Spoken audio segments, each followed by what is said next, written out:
This is the Arctic, a beautiful and barren wilderness under siege. With the threat of total summer ice melt predicted to occur this century, scientists are urgently trying to understand what the global implications of this will be. It's one of the most challenging environments in the world to work in, and expeditions are rare. This woman has waited 7 years to undertake this mission. Her work, a missing piece in the puzzle of why Arctic ice is melting faster than predicted. The data that we're getting here, it just has not been collected before. So it's well worth all the extra pain and effort that goes into actually deploying instruments and collecting samples. In this episode, Dr. Victoria Hill is our Earth reporter, and this is her story.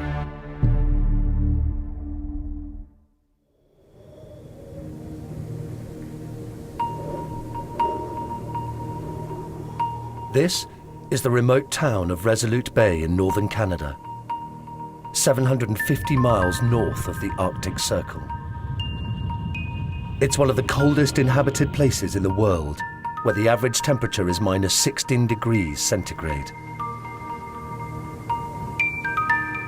Inside this building, a group of scientists are undergoing intensive polar training in preparation for a unique expedition to the Arctic.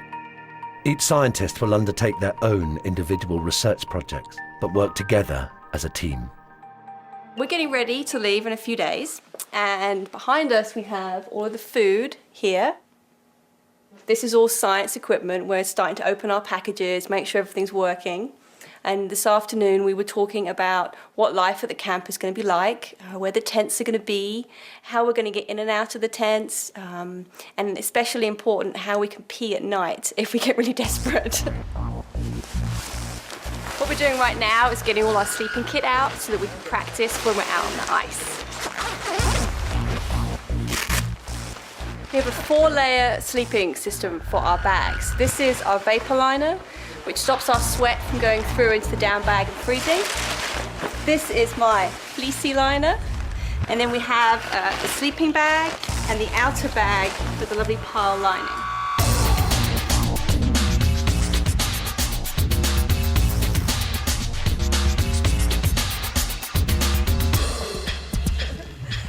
Wow, this is really hot. I feel like we're going to boil in my bag. I think it's going to feel really nice to get into a nice warm, cozy sleeping bag, and hopefully it'll warm up pretty quickly. I've got my hot water bottle, so I'm going to put that in here too. This 2-week training is critical preparation for the challenging conditions the scientists will face for the next 6 weeks. The Arctic is not usually accessible for research expeditions at this time.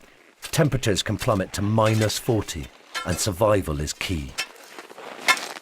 As a scientist, the reason that I'm prepared to come out here and be cold and live in an extreme environment is just the desire to learn and to answer the burning questions that I have about, what's going on up here? Why is the ice melting as fast as it is? And the only way to understand that is to come up here and collect data. The Arctic is actually a sentinel system for climate change, and we've seen much more rapid changes in the Arctic than we have in the rest of the world. And the Arctic drives global circulation and therefore our global climate. All oceans have huge currents carrying warm and cold water around the globe. Known as thermohaline circulation, they are driven by temperature and salinity and have a huge influence on the patterns of the weather around the world. As warm water evaporates, the salinity increases and the temperature decreases, producing a denser water mass. This colder water sinks lower in the ocean and warm water replaces it, continuing the cycle. If the Arctic gets a lot warmer, then what we can see is a slowing down of global circulation because the water will no longer sink at the Arctic, it will be too warm. If that happens, then we'll see the climate in places like England change subtly and actually get colder because the warmer waters from the south won't be pushed northwards anymore. As an optical oceanographer, my work is focused on understanding more about how the sun's energy is absorbed into this frozen sea, accelerating the ice melt and increasing the amount of fresh water entering the Arctic system. Arctic ice is made up of sheets, which are constantly moving due to winds and tides. When these sheets move apart, a patch of water opens up called a lead, exposing the water that was beneath the ice to sunlight. In early spring, dissolved organic matter is seen in Arctic waters and also found in sea ice. I call it ocean tea, and I think it may be formed from algae. My theory is that this organic matter absorbs the sun's energy, making the ice melt faster. This could be a missing piece in the puzzle to explain why the Arctic ice melt is happening quicker than climate models have predicted. Until now, I've not been able to gather the raw data I need due to the difficulties of getting to the Arctic in the early spring. We're really excited to actually start to get going on our science.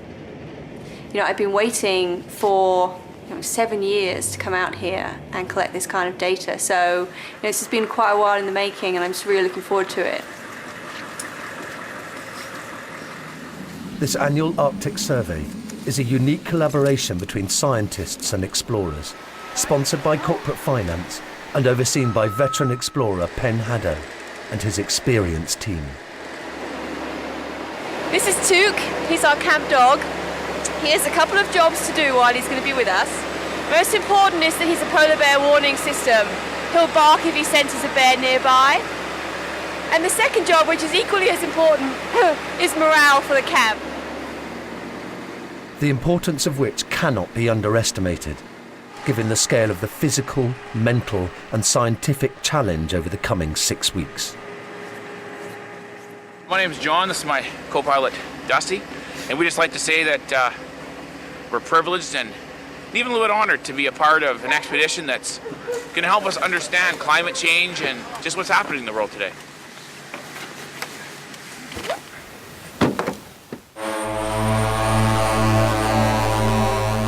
It's a 2.5-hour journey from Resolute Bay to Ice Camp in this twin Otter light aircraft. The base is not on solid land. 1,000 miles north of the Arctic Circle, 310 miles north of Resolute Bay, it lies on 1 metre thick ice, the edge of which melts and refreezes with the seasons. We've just landed at camp, right out the window there.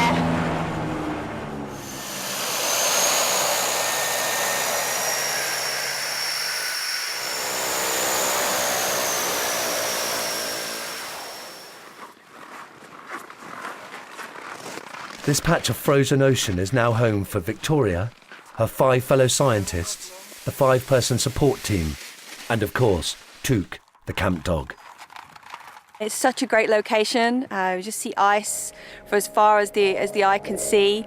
It's very cold. The daytime temperature is about minus 38 degrees Celsius. The camp is laid out in a very specific way. The tents are laid out in a very linear pattern. Behind me is the mess tent, the most important tent in the whole camp really. Fran spends her days cooking lovely meals for us. You can have a quick look inside. We're doing the washing up from breakfast right now. This is our sleeping area, and around it is an electronic bear fence. The idea is that if a curious bear comes along during the night, he will get an electric shock from the fence and be scared away.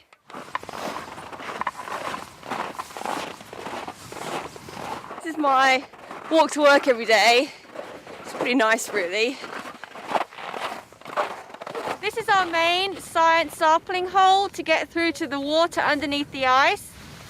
Inside the tent is a tripod and a big hole in the ice through which we're going to deploy our instruments. And this is a brand new bike-powered winch. When we want to lower or raise something, we simply get on the bike and pedal. The scientific instrument attached to the winch can be lowered to a depth of 500 meters and measures temperature, salinity, and the absorption of sunlight at different wavelengths. Okay, let it down. Every 2 days we sample with the instrument we're using today, Alright, that's good. I'm trying to find out more about how solar energy is absorbed in the water column, like when a lead opens up in the ice. I take samples from a variety of sources to analyse in the lab. But with such cold temperatures, my biggest challenge is to avoid too much ice freeze and actually get to the water beneath. Right now, this is my job. Every morning, coming out here and chipping ice away from the experimental hole in the ice here. It's cold. It's hard work. It feels a little bit surreal. Everything is so much more difficult here. Everything just takes so much longer to do.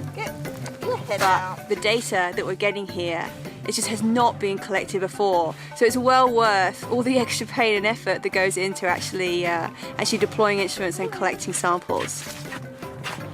It's very far removed from everyday life, but actually you find yourself enjoying it.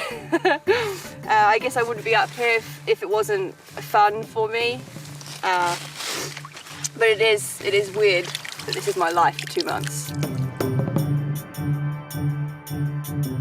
Living and sleeping in tents for 6 weeks, in temperatures twice as cold as a domestic freezer, has its own challenges. The Arctic sun also barely sets at night, which means it's light for nearly 24 hours a day. There's a dog in here. Hello, Toot.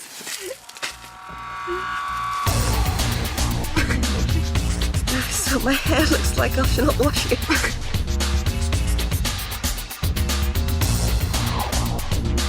Dr. Victoria Hill is an oceanographer, one of 5 scientists a long way from home. She's on a quest to find out more about why the ice here in the Arctic is melting faster than predicted. I tend to kind of stiffen up overnight in my joints, so it's like my lower back gets a bit sore, and so I have to shift position, and my knee hurts, so I have to move to another position. And, I think just sleeping on a mattress is starting to get to my body a little bit. Not as comfortable as it used to be. Just being here is really tough, but what keeps me going is my curiosity. Being a scientist is a bit like being a detective. I'm testing a theory that when ice begins to melt, organic matter within it absorbs solar energy and heats up, making even more ice melt. I call it ocean tea, but its technical name is CDOM, short for chromophoric dissolved organic material. But where does it come from? I took all the snow off of the top of an area just over here, so that I could get as much light as possible down to the bottom of the sea ice. And what I'm hoping to find is lots of chlorophyll growth and lots of CDOM, which is what I'm really interested in. And so I'm pretty excited to actually take a core today and get going and see what it looks like, and hopefully my hypothesis is going to come true. We know that when there's less snow on the ice, sunlight can penetrate. But I'm discovering that these conditions cause lots more algae to grow. Does this mean there's more light-absorbing CDOM produced by this algae? I want to know. I've created what I call a garden patch to try and find out. It's kind of difficult to start the core off. That's why having somebody as nice and cool is helpful.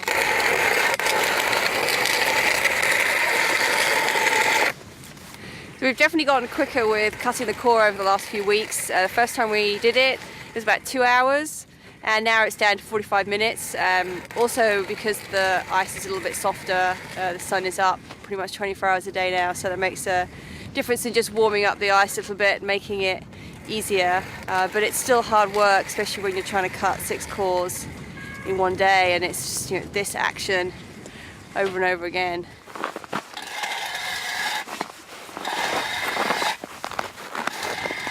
My hands get really cold when I'm cutting the core up because I'm touching it. Can't wear thick gloves because I can't grip the core and cut, so wear thin ones.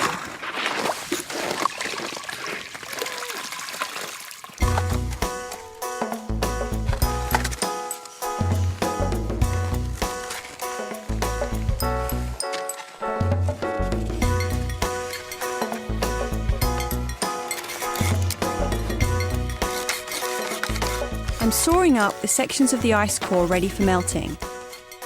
Each section will be filtered, then measured by a spectrophotometer to see if the exposure to more sunlight really has created more algae growth and the extent of its light absorbing and heating properties. With temperatures averaging around -30, taking regular breaks is essential. Hola, Victoria. The mess tent is at the camp's heart.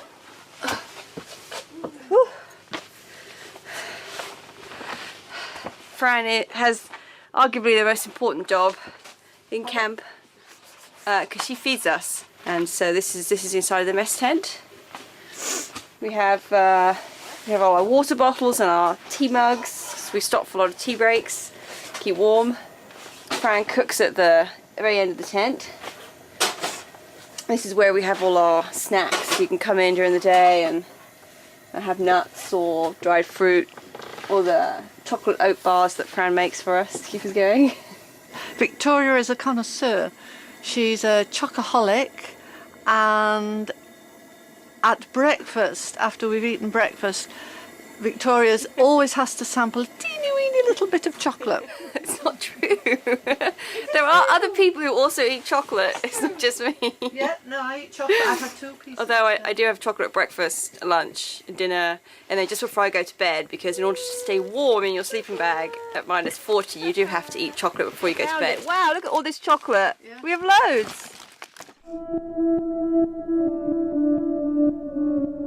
Bad weather has set in at the camp and looks set to stay.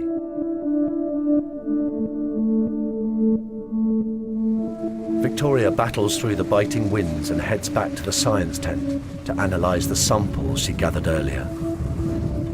Inside these glass jars are melted sections of core from the ice core we collected from my garden patch. And the reason that I've made a garden patch is that what I found was that the less snow on top of the ice, the more algal growth we're getting on the underside of the ice. And the algae are producing this colour dissolved organic material that I'm interested in because it absorbs solar energy and causes heating. So I'm really excited to finally get to filter these and see if my theory has come out that I should see a lot more algal material in these once I've finished analysing them. It looks like taking the snow off of the top of the ice has made a huge difference. And this will be more characteristic of the conditions we would find in maybe another month or so, with the snow all melting off the top of the ice. This machine will measure the amount of light absorbed by the algae at different wavelengths. This is a key moment for Victoria. This science has been hard fought for and could be a critical step in moving her theory forward of why Arctic ice is melting faster than predicted.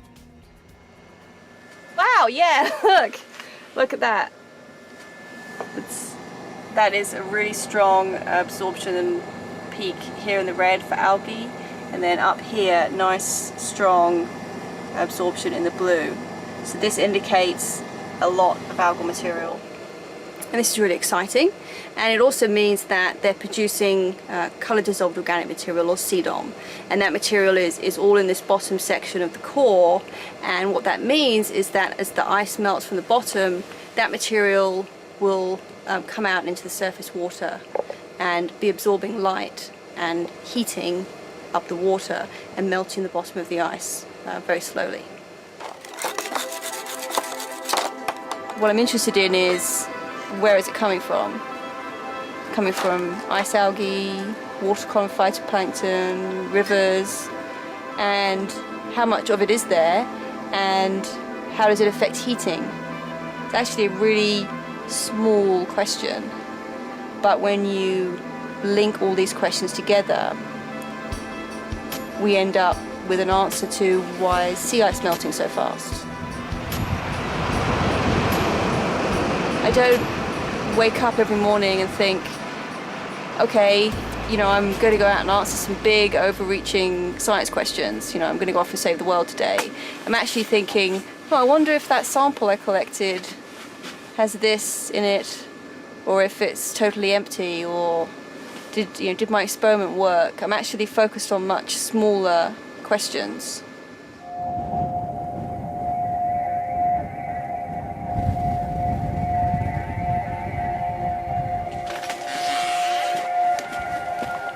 Tomorrow is the final day at the ice camp, and as the team spend their last hours in the Arctic, they are desperate to gather remaining data before they leave. It's cold, it's windy. I think the wind chill is minus 38 degrees, something like that today. I wish we had a nice day for our last day to collect water samples. It's going to be kind of difficult to cycle on the winch today, I think. Because of the wind we've had for the last 2 days, it's been blowing a lot of snow in here, and it's totally snowed in, so having to unpack it, so to speak, get all the snow off so we can actually use it.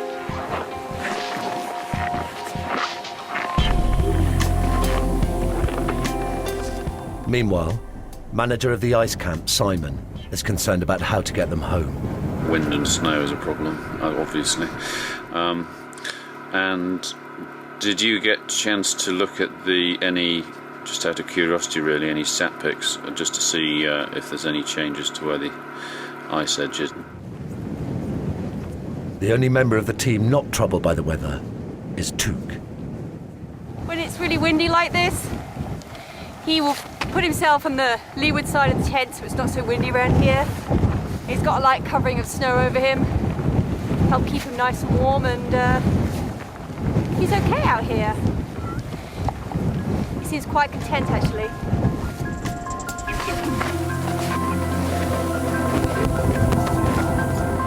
It's what you make of it, being here really.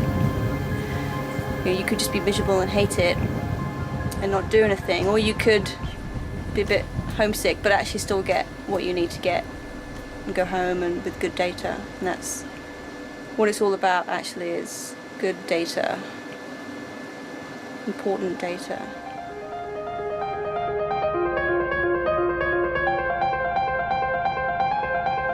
I'm ready to go home, but I think that when I step on that plane and I leave the ice, I'm going to be sad. I'm going to be sad to leave the friends I've made. I'm going to be sad to leave the Arctic again. It's a really wondrous place. It's beautiful, but it's harsh, challenging and wonderful, all rolled into one. That's the reason we keep coming back, I think, all in love with it.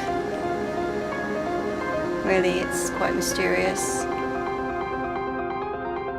And I'm glad to say we haven't been troubled by polar bears. I'm going to be sad to leave, actually, which I didn't think I would say the first week I was here. So I have a cooler full of samples I'm taking back with me. I've probably got 6 months, if not more, of analysis, and then hopefully I can write a research paper and get that published. The data that I've collected will be passed on to people who are modelling the Arctic climate, and it's a piece of that jigsaw puzzle, and this will enable us to get much better estimates of how fast the ice will melt, and it will also allow us to predict what is going to happen in the future.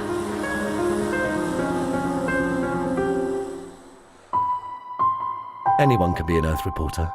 To find out more about how to join the global conversation, go to www.open.ac.uk/openlearn/Earth reporters.